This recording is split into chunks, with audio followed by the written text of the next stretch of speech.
Namni Rabbiti hirkatee abadan hin kufu nasriin Rabbii keenya bira nuuf dhufu. Namni Rabbiti hirkatee abadan hin kufu nasriin Rabbii keenya bira nuuf dhufu.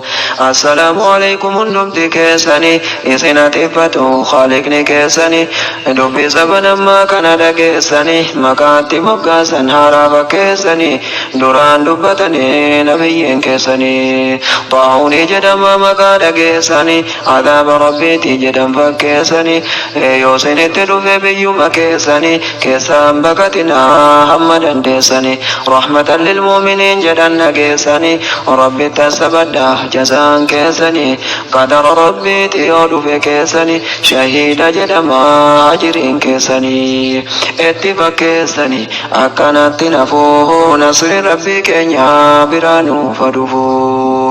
Inni sabanammaa nama gaddisiisa inuman dubbadha akkamitti anniisa isin yaa ulamaa ummata barsiisa qadaratti amanaa aqiidaa barsiisa.